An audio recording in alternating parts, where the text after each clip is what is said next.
I talked about, getting into the sermon, I talked about analogies. And the Bible, we could almost look at it in one sense, is a book of analogies.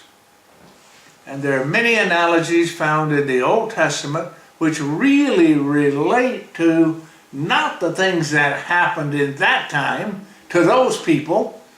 Those were just physical examples. God was building analogies so that spiritually we would have principles. The physical events that happened to those people were providing spiritual principles for those of us, as Paul says, upon whom the ends of this age are come. It's a very, very important principle in 1 Corinthians chapter 10.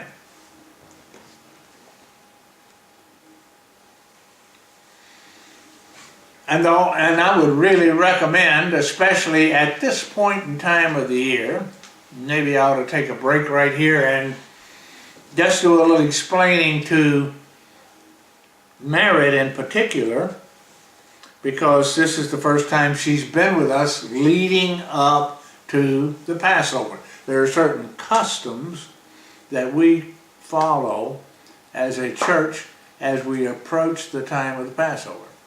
So just so you won't get lost in what I'm saying here, one of those things is we remove from our houses the leavening.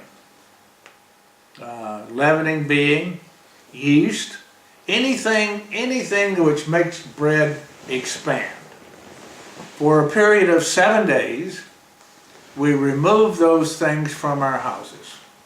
So, just so you understand, I'm telling you, that is an analogy. You see, we take bread products or things which leaven bread out of our houses, but is that the real point? Is the fact that the bread is gone or the leavening is gone, is that somehow what God really wants from us? It's not, is it? It is an analogy about what we are to be doing with ourselves. Because leavening is a symbol of sin.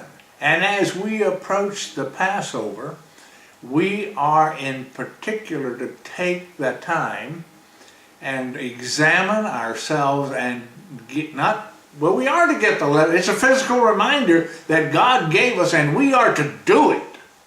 We are to go through that activity and get that physical leavening out of our houses, but the real greater point is it is an analogy.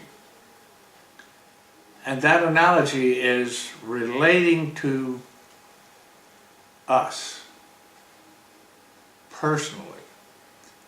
Not only examining in our cabinets and our cupboards and in our refrigerator and in the corners of the room where I sit and print my labels here and get crumbs on the floor. It's not just about getting rid of those things. That's just a physical reminder of the fact that I am supposed to be looking at myself and seeing how am I doing when it comes to obedience to God. And I'm going to find, like in a year's time, I come back and I find breadcrumbs here, there, yonder, that things that have been overlooked in my cabinets, in my refrigerator, on the floor, maybe in my briefcase. I find some of those things in my automobile. I find some of those things, some of that bread. But I'm also being reminded by this physical reminder that God has given me as I do that I am to find that leavening in myself. And it doesn't take a lot of looking to be able to find some. But it isn't just a matter of finding it. We are to deal with it and to get it out of our lives. But that is an example of an analogy. Let's read this first verse of 1 Corinthians chapter 10 and verse 11. Now Paul's talking in a greater sense here than what I just covered with you, the analogy of leaven and the symbolism between leaven and sin. He's talking in a much greater context. He's talking about all the things that happened to the Israelites. He's talking about, I don't know, maybe 1,000 years of experiences that they went through that are recorded in the Bible. And he's saying here, these things are analogies for our benefit. All these things. He says, all these things. You have to go back and maybe read a little bit here. Read a lot of chapter 10. And maybe even read some of the other chapters that lead up to chapter 10 and get to the point that Paul is making here. But this one verse of Scripture makes that point emphatically. All these things happened to them. There were analogies for examples, and they are written for our admonition. They are put down on the pieces of paper that we have and immortalized or made permanent so that we can go back and read them over and over and over. And this is a very repetitious process, isn't it? We observe God's holy days every year. And we come again to the Passover. 1969, I think, was our first Passover. And every year since then, we've repeated this process. It is redundant. Why did God make something like this to be so redundant for us? Well, He understands that we need it. And if we're going to fulfill the purpose for which He has called us, we need to repeat this every year. Every year when we go to keep the Passover, we do so renewing a covenant that we made with God. The covenant is made when we are baptized. And it is a covenant that only we can choose to make. And God has promised to make that covenant with us at the time we are baptized. Hands are laid on us and the Holy Spirit is given to us. And we go through this process. These things happen to them, for example. This is the point I'm making here. There are many, many, many analogies that relate to the Old Testament nation kingdom. It was called a kingdom, right? The kingdom of Israel. It didn't start out as a kingdom, but it becomes a kingdom after about 350 years existing as a theocracy. Ruled by the priesthood first and then by the prophets. And the time of the judges. It became, at the conclusion of that time, a kingdom. And that kingdom continued for some hundreds of years as well. But if we see a physical kingdom of God, and we look at the fact that God has ordained the coming of His spiritual kingdom, is He not showing us some of the things between that physical kingdom and the spiritual kingdom through the analogies that he's built.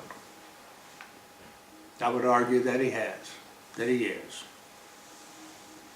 All these things happen to them for examples, and they, what? These things are written for our admonition. What is admonition? It's kind of like correction, isn't it? Something that guides us along the way. These things are written for our admonition. And he adds something, upon whom the ends of the world are come. Now he said this not many years after the death of Christ, maybe 30 years after the death of Christ. Paul sends this to the church in Corinth, and he's explaining to them, pay attention to those things that are written. And since it was passed down from them to us, the same thing. Pay attention. It's for our admonition.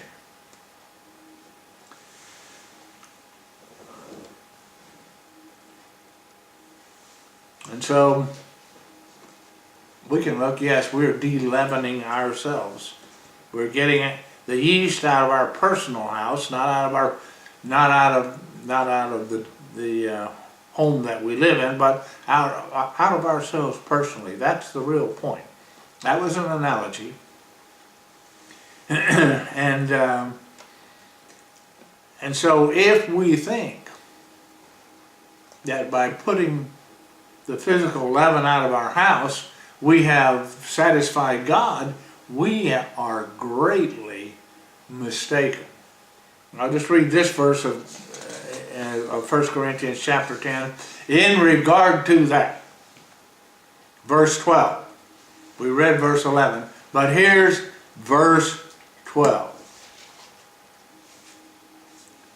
Just by going through this redundant, repetitious cycle every year, don't be too sure that having done that, we have satisfied all the requirements of God. We have not. Wherefore, Paul says, let him that thinks he stands. Watch out. Be careful. Take heed, lest he is not standing, but he falls.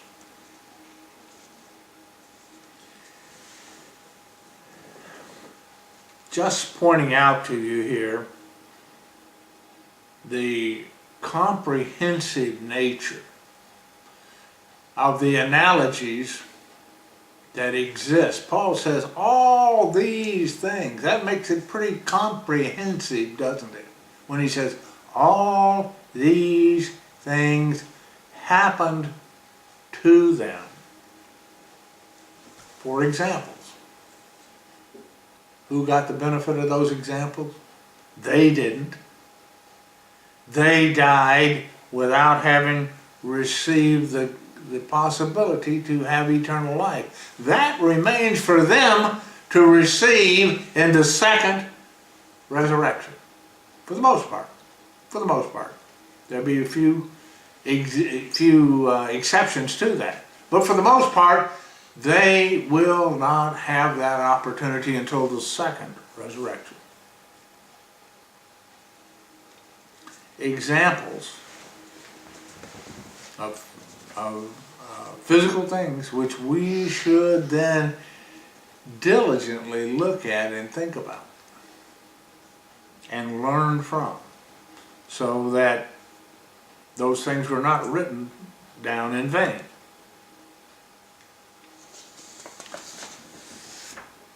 Today, in the sermon, I wanted to start something that's going to last for 2 parts.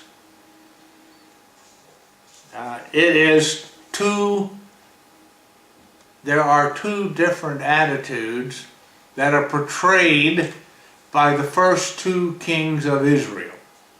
The first king of Israel was Saul. The second king of Israel was David. They are a study in contrast of attitudes. The spirit of Saul is a spirit that God was very unhappy with. And he ultimately replaced Saul with David. And we won't get into David at all today, but we're going to look at Saul and the spirit of Saul. Because as we approach the Passover, there are things which we need to be getting out of our lives, and some of those things that we should look at can be found by examining the spirit of Saul. So today, I say we won't get to the spirit of David today, but maybe after, if we can say we have gotten through the spirit of Saul and we have removed certain things from our attitude, then we may look at what God was pleased with in the spirit of David and look at replacing some of those attitudes that we got rid of with the proper attitude, which is the spirit of David.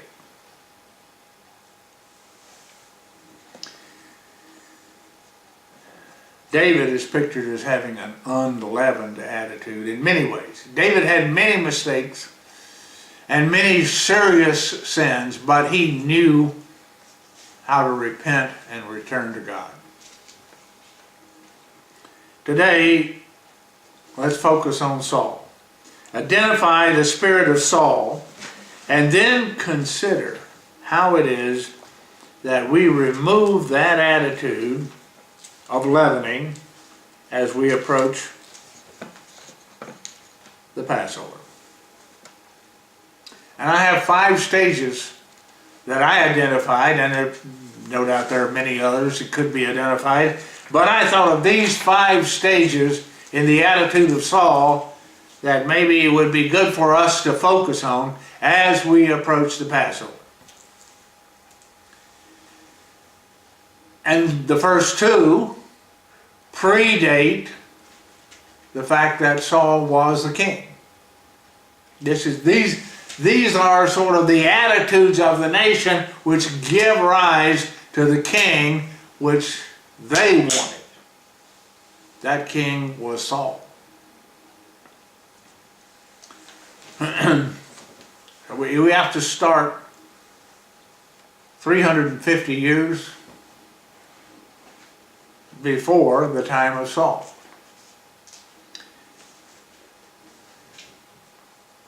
From the time that Israel left Egypt, crossed the Red Sea, spent 40 years in the wilderness, and then crossed the Jordan River into the promise, what they considered, and which is analogous with us. Again, the analogy, the promised land. What is the land that we are promised? The land that we are promised is the coming of God's kingdom. Christ preached about that kingdom and said already 2,000 years ago that the kingdom of God had begun. That's from the sermonette. I hope you understood that from the sermonette.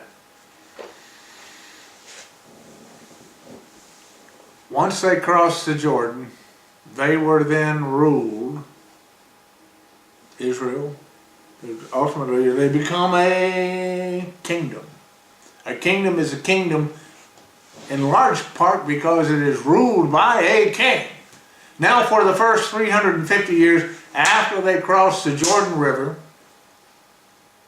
they were not ruled by a king. They were ruled by priests, judges, and prophets. That went on for 350 years, quite a long period of time. And the building of this attitude about, the king that they wanted, not the king that God wanted, but the king that they wanted, Saul, who was not a king that God wanted them to have. But this attitude was developing for this long period of time. Finally, you come to the time that the rulership of the priesthood ended. And it ended with a priest by the name of Eli. We read about Eli in 1 Samuel, the book of 1 Samuel, 350 years into sort of the national history of Israel after they crossed into the promised land. This priest Eli, it reads in 1 Samuel 2 and verse 22, was very old. He was very old, and heard all that his sons did unto Israel, to all Israel. And here's the one, maybe it's only one of the indictments of his son, because there were several, but here was certainly one of the big indictments. And this is a physical, spiritual analogy. Here were these priests. They were leading the nation, ruling the nation. They were supposedly at the instruction of God, conveying God's instruction to the nation about what to do and how to do it.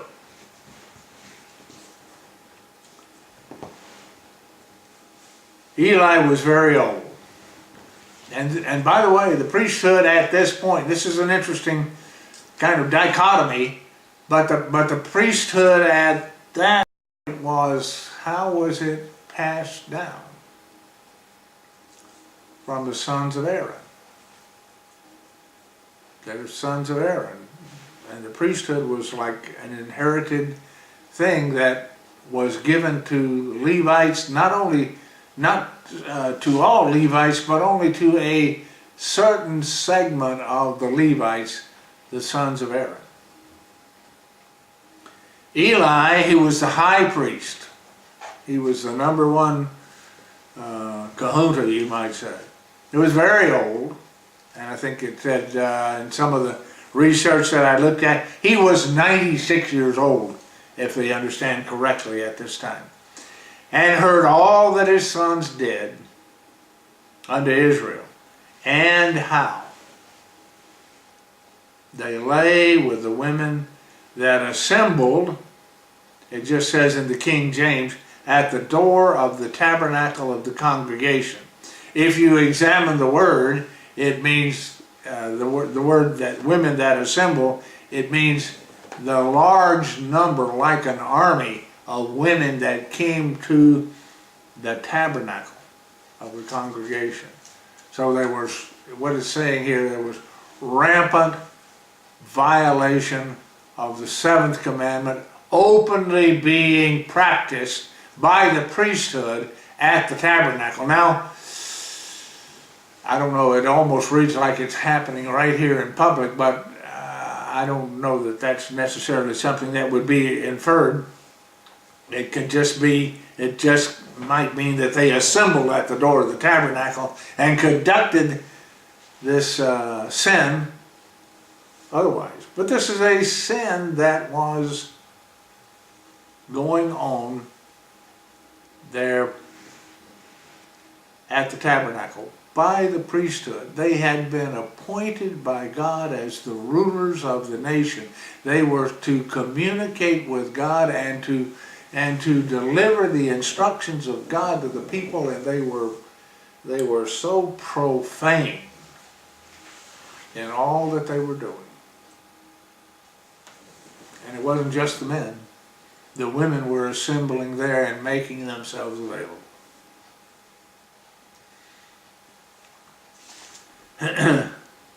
This is, I think, identifying for us the first step in the development of the spirit of Saul.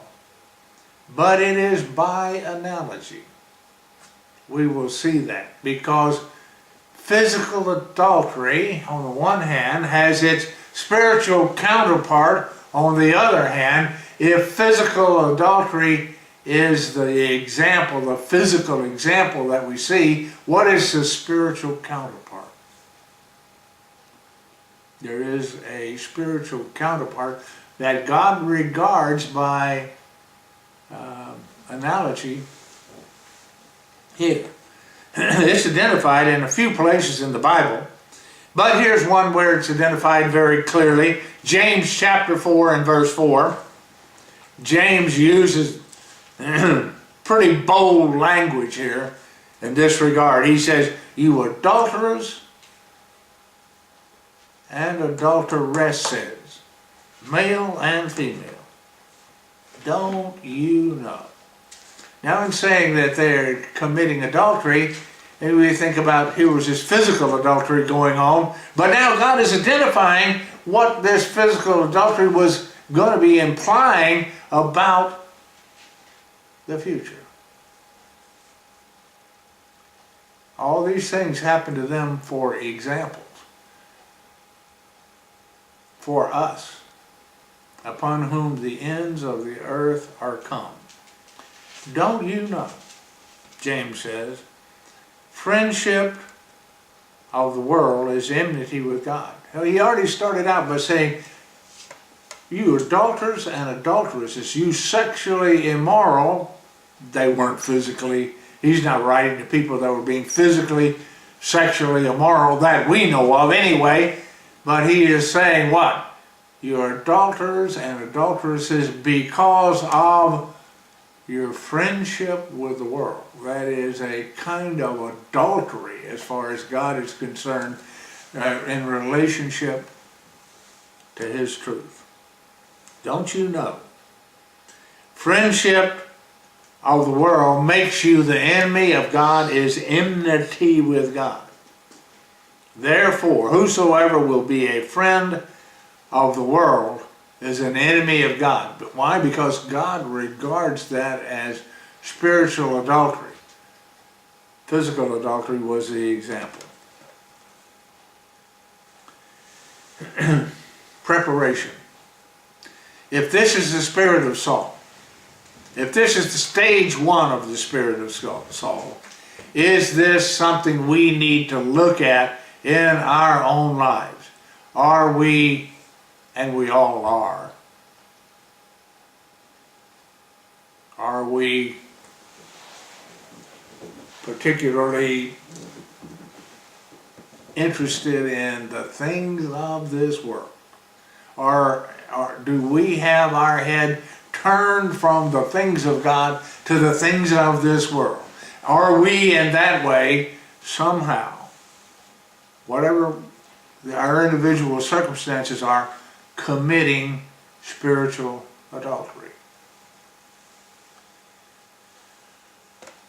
As we prepare for the Passover, it's something that this stage of Saul, the spirit of Saul, stage one, is something we ought to examine ourselves for, and to get them out, eliminate that attitude as we approach the Passover. Let's look at John chapter 2 and verse 16 in this regard. All that is in the world. James calls us, if we have friendship, if we are involved in friendship with the world. By that, it probably didn't just mean friendship with the world, but he means loving the things of the world. More of an explanation. John here, 1 John chapter 2 and verse 16, and this is the Apostle John, all that is in the world. Now, that is to say, the things of this world, such as the lust of the flesh, lust of the eyes, pride of the life, and the pride of life is not of the Father, but is of the world.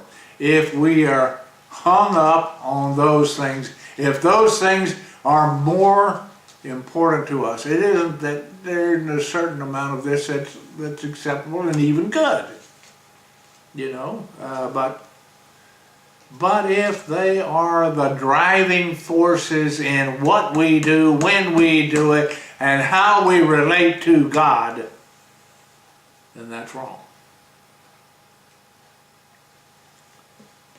The lust of the flesh. I mean, I can give you some personal, I guess, things about myself. This might be something that I would be subject to. You might notice that I probably weigh almost 250 pounds. Now that might have to do because of the lust of the flesh. I like to eat, and more than I should. And you say, so you might say, I'm intemperate in that way. Do I need to examine myself and eliminate some of those things? I would say yes, I do. And there are many other ways in which we can experience the lust of the flesh, which we need to put away. Part of the spirit of Saul, you see, the love of the world, the love of the things of the world, the love of physical things of the world, lust of the eyes. Now that's not one I have a problem with. Apparently, at least I'm told that I don't have a problem. How could I really know, except that because I don't know what you see with your eyes, but what I see with my eyes, I am told, is not very much. I'm not visually acute, according to the experts who have evaluated me. And so that's not so much of a problem for me as the lust of the flesh. But it may be for you. All of these things could be things which are important to you above and beyond where they should be. The lust of the flesh, the lust of the eyes. And you say, Baldur is very good with visual things, very good with cameras. Dave Teague is very good with his visual aptitudes and capabilities. He paints beautiful paintings and understands and is able to put on the canvas detail that I would never begin to be able to do. And so that can be used in the right way, but if it is used in the wrong way, pride of life, all of these things, John says, are not of the Father, but are of the world. Stage one of the spirit of Saul, which we should be examining ourselves for and getting out of our lives, is the love of this world. Just as physical adultery was the first stage leading to the spirit of Saul in the nation of Israel, it's something that we also ought to examine in ourselves.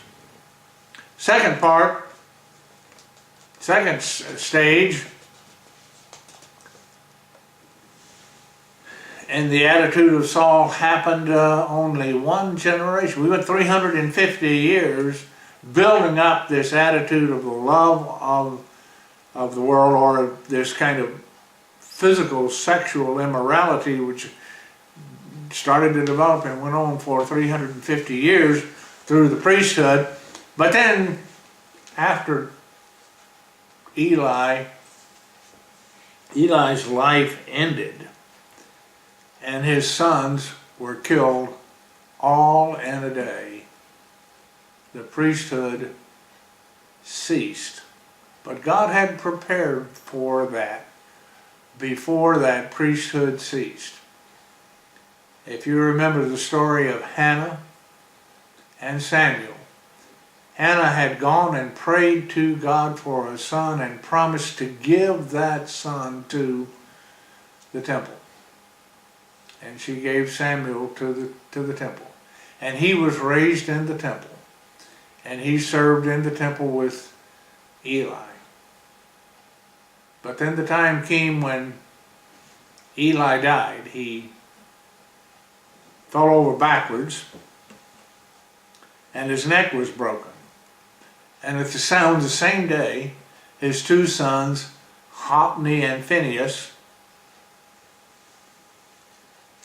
were killed by the Philistines. So the priesthood, as a ruling factor in the nation of Israel, ceased at that point. And God appointed Samuel then to rule the nation. He was not a priest. He wasn't born of the priestly caste. He wasn't one of the sons of Aaron, but God replaced that leadership with a leadership that he called in a spiritual way. 1 Samuel chapter 4, verse 17. Some couriers had come to Eli, and the messenger answered and said, Israel is fled before the Philistines. There has been also a great slaughter among the people, and your two sons, Hophni and Phinehas, are dead, and the ark of God is taken. It came to pass, when he made mention of the ark of God, that he being Eli, fell off of the seat backwards. Now 96 years old, I think this seems to be the best information I have. Fell off the seat backward by the side of the gate and broke his neck, and he died. He was an old man and quite heavy. He had judged Israel for 40 years.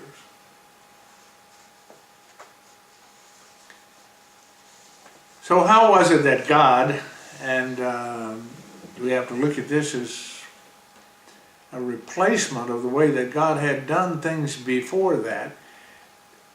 How was it that God chose Samuel? He raised him up and called him through his Spirit, speaking to him. And so he was serving there. He had a special call from God. 1 Samuel chapter 8, and here we see what had happened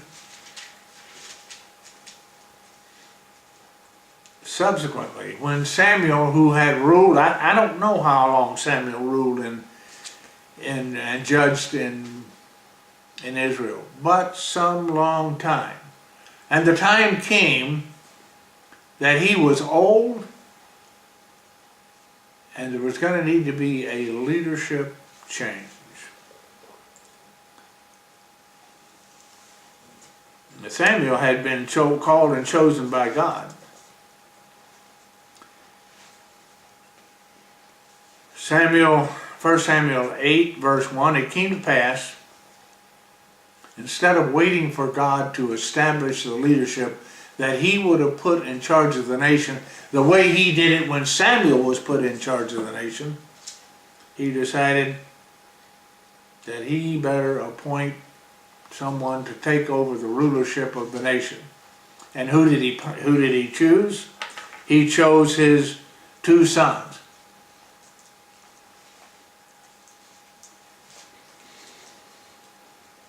Firstborn was Joel, and the secondborn was Abijah, and they were set to judge in Israel. It says in verse 3 of 1 Samuel chapter 8, they didn't walk in his ways. Samuel should not have appointed them. In the first place, Samuel should have waited for God to do the things that he did. And the leadership of the nation needed to be determined in that way. They didn't walk after his ways, but turned aside. They were, it says, after lucre.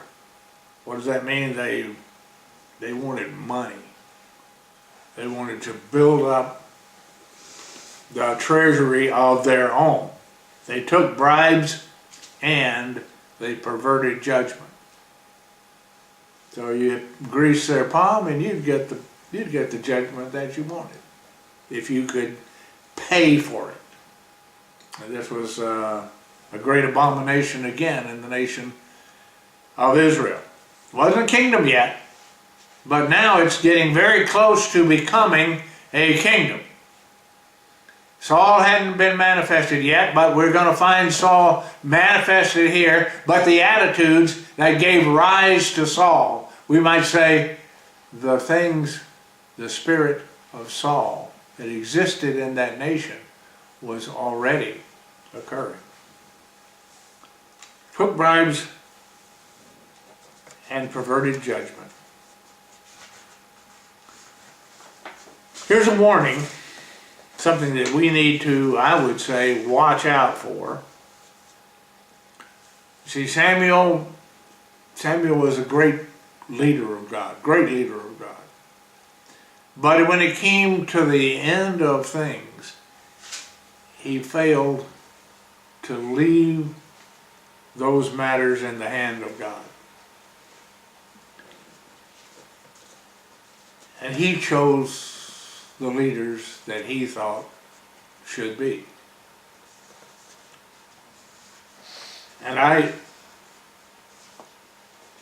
thought in regard to that, because sometimes we want to select our own leaders, don't we? We in the church, and how many splits and how many different manifestations of the churches of God have appeared as a result of the fact that we will judge the leadership. We will choose the leadership that we want. This was the problem with Samuel at the end of his life. He decided, and we had leaders that have done that, he decided to appoint the leaders that he thought should be there. And they weren't the leaders that God wanted to be there. This is, and in a greater sense, this is really what we have to think about and examine in our own lives. John chapter 6 and verse 44. No man can come unto me except the Father which has sent me draw him. That is, I would say that is true of membership, general membership. Well, every general member in the Church of God is called to be a king, isn't he?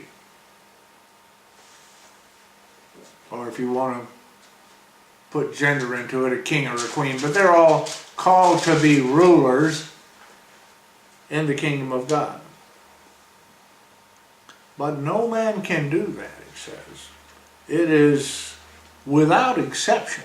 When it says no man can come to me, that is either as a baptized servant leading up to being a part of the kingdom, or as a ruler in the church. Should only be there because God raised him up.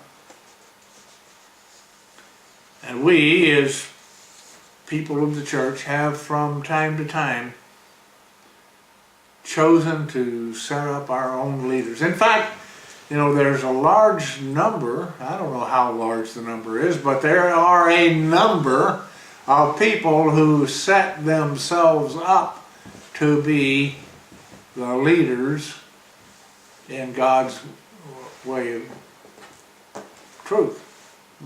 We call them home churches. Well, it's possible to have a home church, a legitimate home church. But if we want to just stay home and avoid the church that God has given us and stay away from the leadership that has been provided for us, that is a part, I would say it's stage 2 of the spirit of Saul. Stage 3. This is one that's hard to avoid, especially as we all grow up as young people. It's an aversion. We don't want to, but when I say an aversion, it means we don't want to have to do this. Be different. We want to be like the world around us. Now that's different from the first one, which is to want to participate in all of the things of the world. This is a concern about being viewed by the world as being different. And we cannot obey God without being different.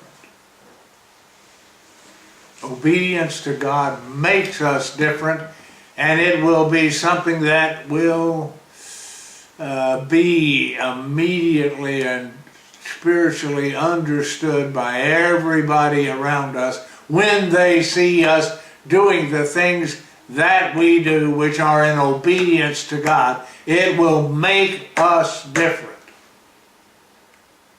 But you know, a leader is always going to be different. If he wasn't different, he wouldn't be a leader. And we've been called to be leaders.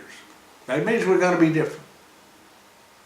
But part of the spirit of Saul, I call it the third thing that we have to look into ourselves, examine ourselves for, and get out of us, is this aversion to being different. 1 Samuel chapter 8. Now Samuel was still alive, and after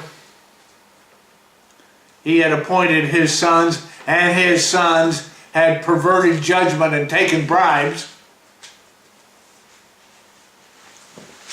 This is the third stage.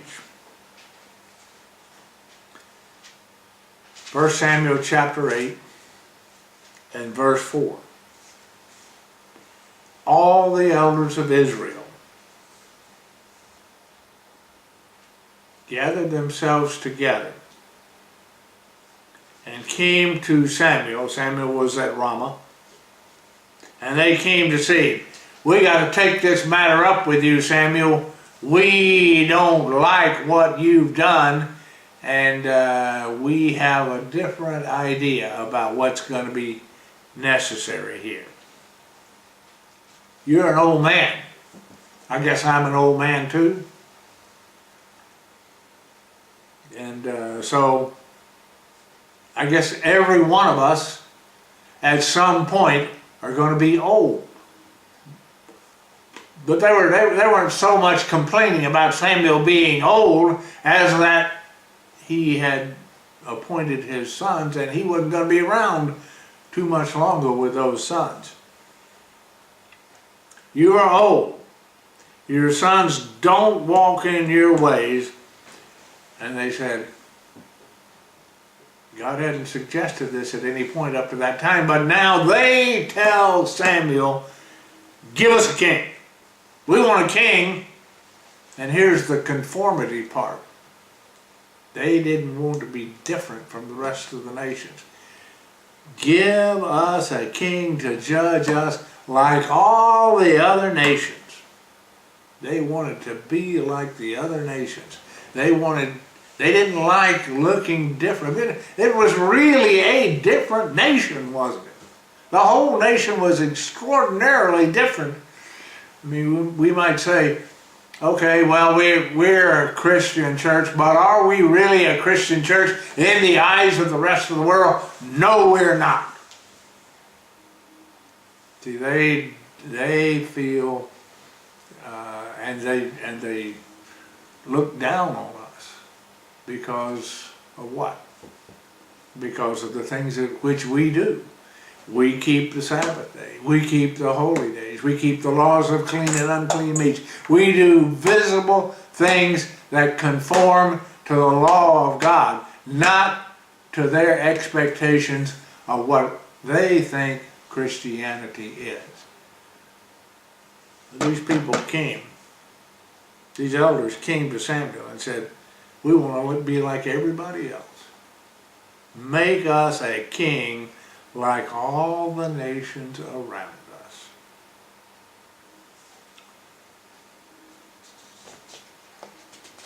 There was a spirit of conformity that they were expressing there. Verse 6 of 1 Samuel 8, the thing displeased Samuel. I guess it more than displeased him. I'm sure it's really quite painful for him. He had given up all of his life. He was brought as an infant to the temple. And now he's an old man. And he had given his life in the service of God. One of the great leaders of God. And they came and said, you're old. We don't want to do this anymore. Give us a king. We don't want to be judged in the way that God has judged us in the past. And Samuel says, was displeased. And so Samuel prayed to God.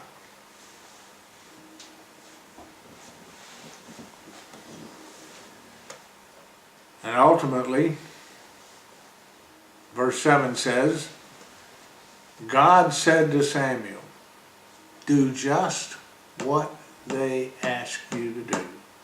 Verse 7. Hearken to the voice of the people in all that they say to you. He says, they have not rejected you. They have rejected me, that I should not reign over them. Samuel felt like they had rejected him, but God said, no, they're not rejecting you, Samuel. They're rejecting me.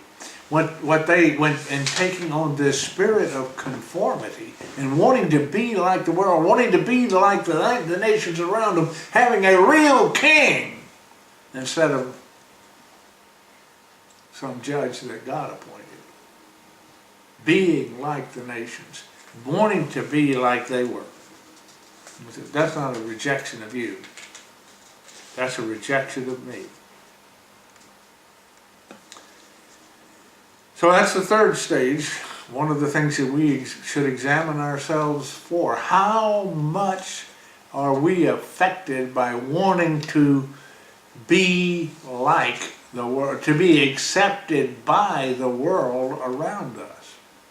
It's something to be examining ourselves for and getting out of our lives as we approach the Passover day. Time of de-leavening. Here's what Paul had to say, putting it into a rather succinct one-verse statement. Romans chapter 12, verse 2. He says, eliminate the spirit of conformity. Stage 3 of Samuel's spirit of Saul. Conformity. It wasn't yet by Saul, but it was the spirit that was giving rise to Saul, that was growing up in the nation of Israel over some now 400 years. And here's Paul's statement about being conformed. Do not try to be like the Gentile nations around you. Do not be conformed to this world. And at the individual level, if your next door neighbor doesn't like what you do because you keep the Sabbath, because you obey the things of God, and they have their own sort of way are we to be, and observing Christmas and Halloween and those sorts of things, are we to be conformed to the world, or Paul says opposite word here, conformity versus transformity. You are to be changed. Turn around and go the opposite way. Be you transformed by the renewing of your mind. As we approach the time of the Passover, we have to renew our mind year by year. We have to examine ourselves for the leaven that's in us, and if we don't think we feel a need to be conformed to this world, we don't understand ourselves. That would be my evaluation of my own self.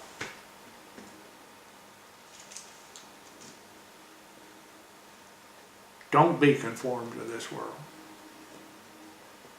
Be transformed.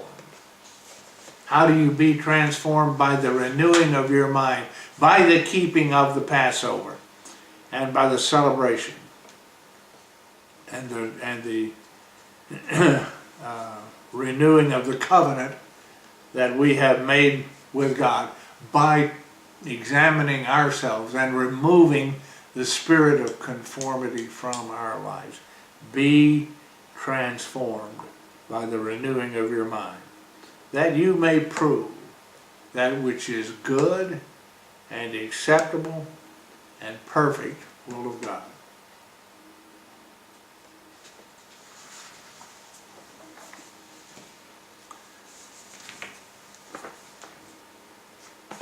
God told Samuel, stage 4, he would give them a king. He would give those people a king after their own heart.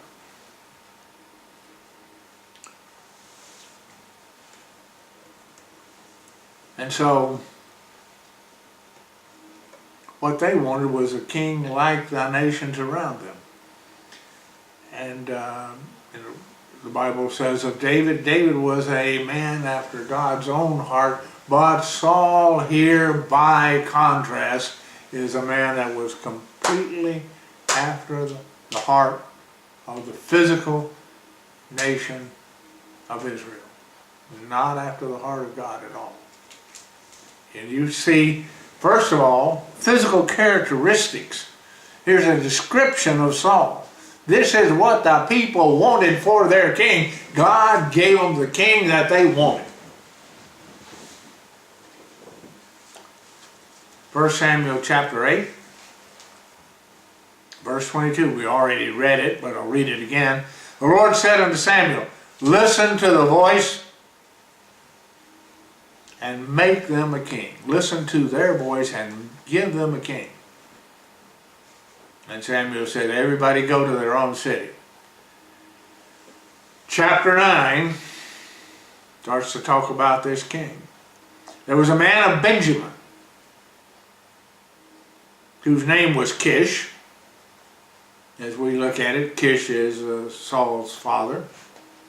The son of Abidiel, the son of Zeror, the son of Bekorah, the son of Aphiah, a Benjamite. So this man Kish was a mighty man of power. And he had a son.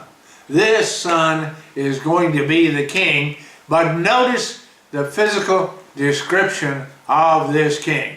Certainly he would be pleasing to any nation if they could have chosen a king. At least based on what? Based on physical characteristics.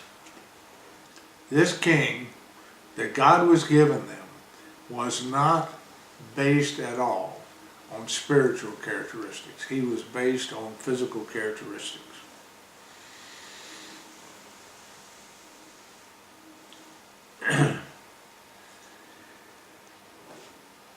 He had a son. His name was Saul. That's verse 2 of 1 Samuel 9.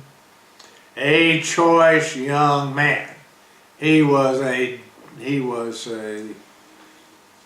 dude. He was a good-looking, strong, handsome man. He was a choice young man and goodly. He was handsome. All of the ladies liked him. There was not among the children of Israel a goodlier person. There was nobody else based on their physical characteristics that was able to surpass Saul. From his shoulders and upward, he was higher than any of the people. What does that mean? That's sort of convoluted sounding language, but it means that he was so tall, and no doubt so strong as well, physically muscular and developed. He was a king's king. And the tallest man of Israel, the second tallest man in Israel, would have come up to his shoulders. From his shoulders, he was a foot, maybe 30 centimeters taller than anybody else, any other human being in the nation of Israel. He was higher than any of the people. This was the kind of king they wanted. He was the king after their own heart. That's the kind of king God gave them, physically imposing. And they, the people of Israel, judged what they wanted in a king according to what? Their eyes and their ears. They did not judge according to the spiritual characteristics. Later on, David is one who is reflecting the spiritual characteristics of God. But Saul, the first king, was not reflecting the spiritual characteristics. He was reflecting the might of physical things.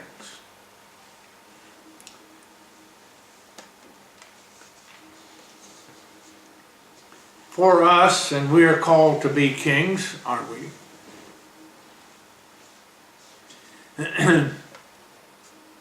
We notice the example. Christ set us an example of what a king should be. And here, Isaiah makes a statement about that. And these characteristics are quite different between Christ or David and Saul. And here's what Isaiah prophesies about Christ. The Spirit of the Lord shall rest on him. The Spirit of wisdom, understanding. That's a big contrast in itself right there to Saul, wasn't it? Wisdom and understanding. The Spirit of counsel and might. The Spirit of knowledge and the fear of the Lord. Here's an explanation. It's Isaiah chapter 11. We always read these scriptures at the Feast of Tabernacles. And it is talking about Christ. And Christ is going to come ultimately to rule as the king on this earth. There was this first king of the nation of the kingdom of Israel, Saul. And here is the coming king, quite a contrast to Saul. The Spirit of the Lord shall make him of quick understanding and the fear of the Lord. He shall not judge. What about Saul? What about Saul?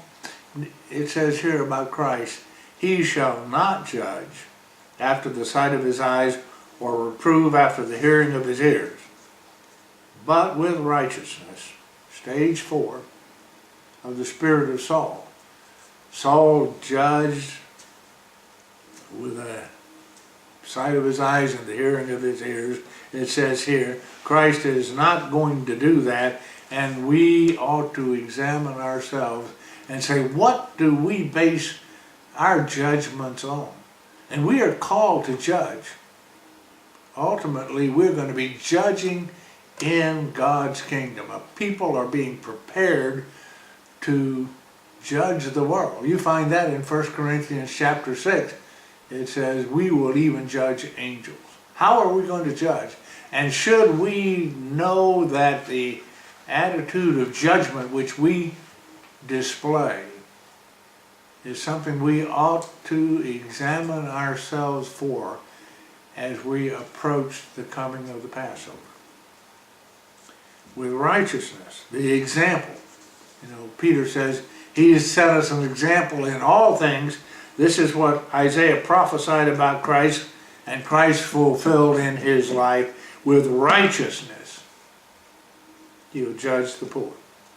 That's how we're supposed to judge. That's how we're to be learning to judge. That is what we're to be examining ourselves for as far as approaching the Passover goes. And reprove with equity for the meek of the earth.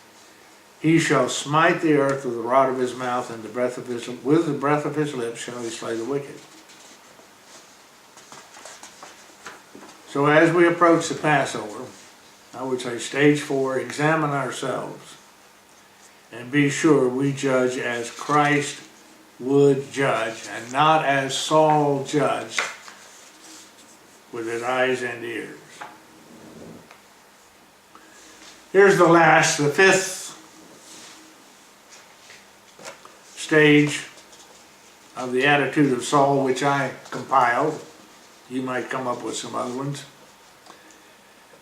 This one is partial in obedience.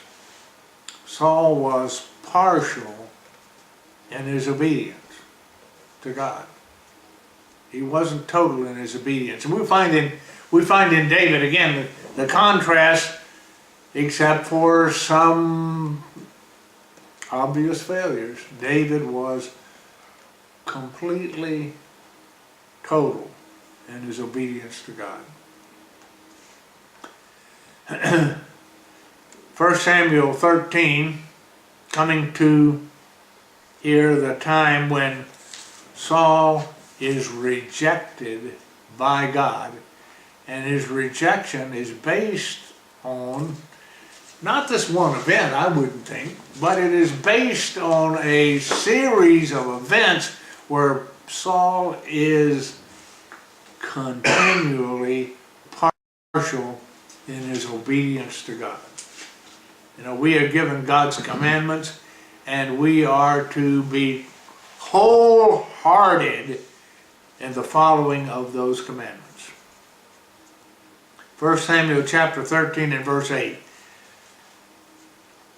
He tarried 7 days, he being Samuel, didn't come. He had told Saul to wait until he came before he did anything, according to the set time that Samuel had appointed. But Samuel didn't get there. And the people scattered from Saul. And so Saul decided he would go and take matters into his own hand. He was not to offer sacrifices. Only the Levites were to offer sacrifice. He was of what tribe? He was of the tribe of Benjamin, wasn't he? And so when Samuel didn't come and there were no sacrifices to be offered and there was this crisis appearing, he said, well, I better take over this responsibility and do it. But God did not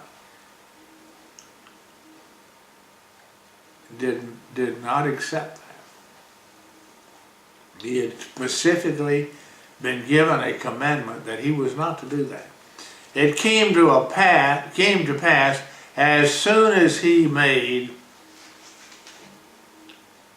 an end of the burnt offering he went and offered a burnt offering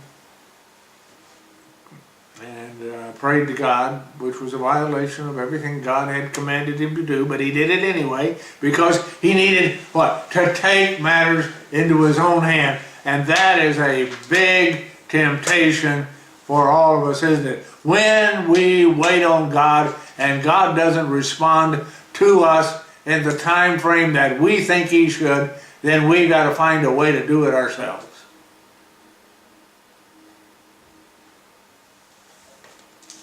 As soon as he'd completed that burnt offering, here came Samuel. Saul went out to Samuel and said, well, good to see you. He saluted him, and Samuel said, what have you done? Verse 11.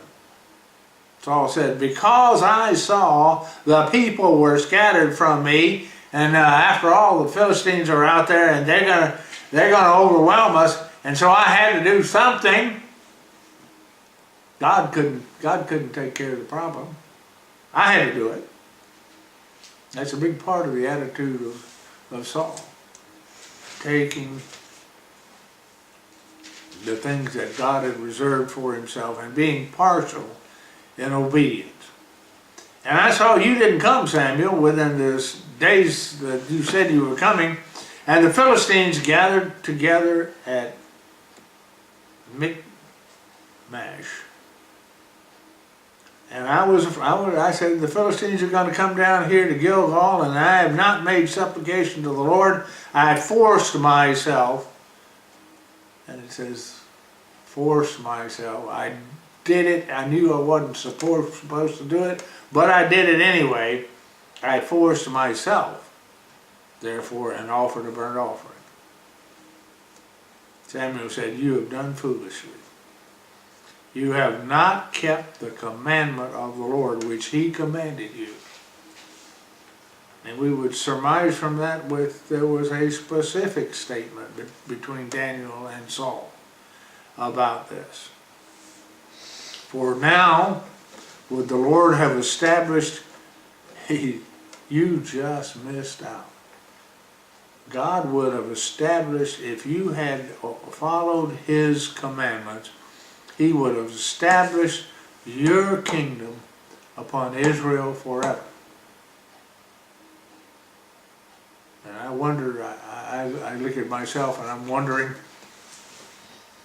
how would I have been different than Saul? How would I have been different?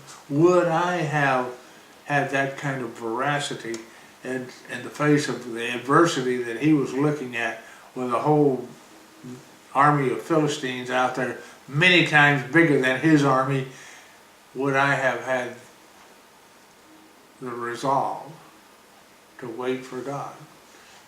And it's easy enough for us to sit and criticize Saul, but what about ourselves? I think it's the fifth stage we need to examine ourselves for and come to some conclusions about before it ever becomes necessary. We should know how we would handle a similar situation. We should have thought it through over and over. He said, God would have established your kingdom forever. But now, verse 14, because you took away the prerogatives from God and did things which God commanded you not to do, your kingdom will not continue. The Lord has sought him a man after his own heart. And the Lord commanded him to be captain over his people,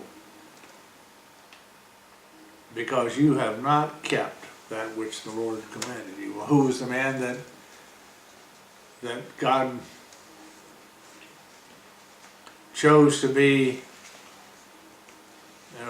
the man after his own heart? Well, it's going to be David.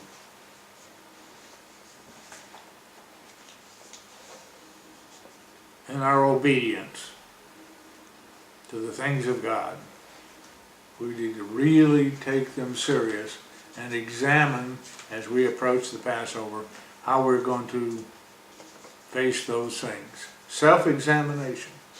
Are we totally, wholeheartedly obedient to the things of God? That's what God expects of us.